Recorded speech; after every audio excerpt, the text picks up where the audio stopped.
World War II. Thank you for your service.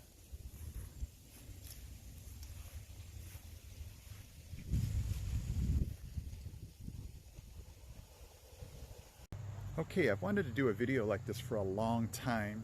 I'm fascinated with cemeteries and graveyards just because it's the ultimate life experience here. You know, we're all gonna die one day, and it just makes me think deeper about life. Makes me think, you know, just to make the most of life while we're here and before we end up here. So today what I want to do is just talk about the difference between cemeteries and graveyards. So right now I'm at a graveyard, and the difference between a graveyard and a cemetery is a graveyard like the one I'm at today, it's going to be smaller than a cemetery because usually a graveyard is going to be affiliated with a church, and the grounds of which the church can, you know, how much property they can have, it's not going to be as big as a cemetery would be. Usually with a cemetery, you're going to have some certain freedoms. The size of the tombstone, who can be buried there. So a cemetery is going to be bigger, graveyard's going to be smaller, and usually the graveyard's affiliated with the church. And right now I'm at a graveyard because there's a church right here, and it just kind of fascinates me to just think, you know, these people were here, they lived their lives, all their experiences, and you know, just really fascinates me.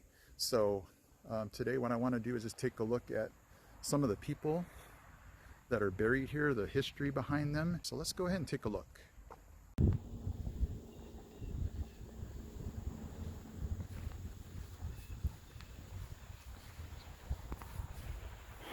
So take a look at this.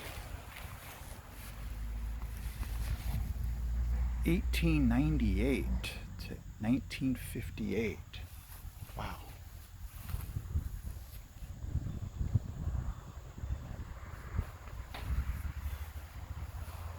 Look at this one over here.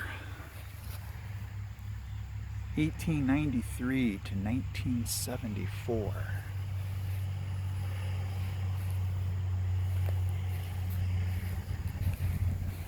So the etiquette for graveyards and cemeteries is to try not to walk right on top of the, you know, grave. Kind of shocked. They say don't sit on the tombstones. I'm like, really? Do people actually do that? They say if you bring kids, don't let them run wild, and that seems like a given. This is actually a pretty big graveyard. Because like I said, most of them is, you know, how much property the church can have, and this is a lot of property for a church to have.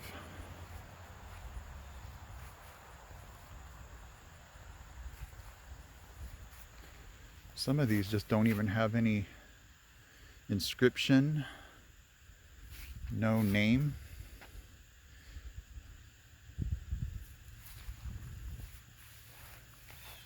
Let's take a look at this one over here.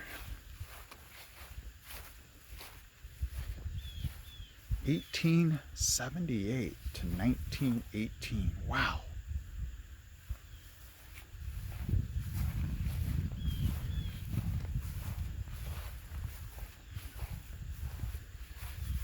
(1840 to 1924).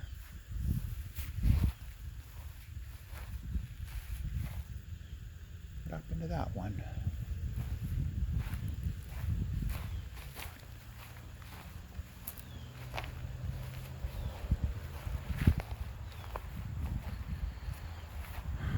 (1904 to 1929). Wasn't that old, brother. 1865, wow. Right around the Civil War.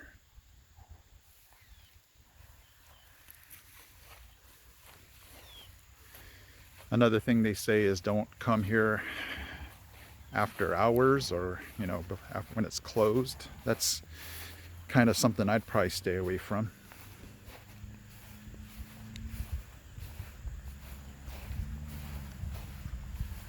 So again, they just fascinate me because these people have lived their lives, and who knows what they did in their life, what their accomplishments were. And if they could speak to us right now, what would they say? If we could ask for what their advice would be. Don't waste a minute. Because for some of these people, they didn't live very long.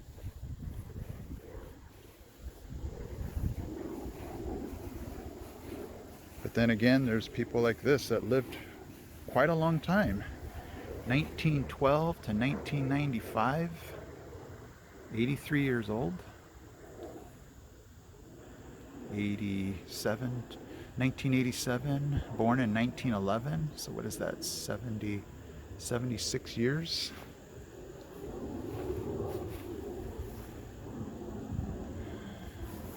It's like Johnny, born in 1928, died in 2002.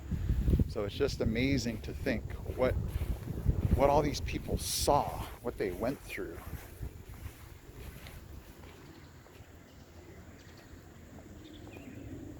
There's an interesting one over here I want to check out. Try not to step over anybody's grave here. This one's fascinating to me. You don't see many others getting their own special. We got Mother right here.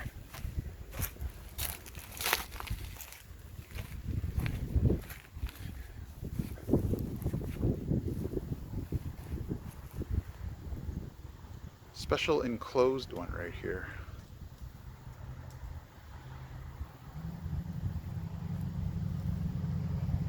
This is the Dowth.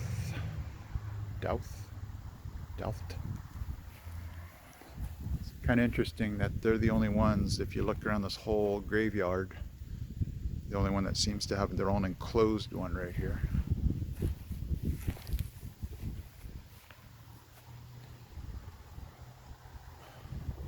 Born in 1812. Died in 1885. Wow. He is not here, but risen. Amen. So,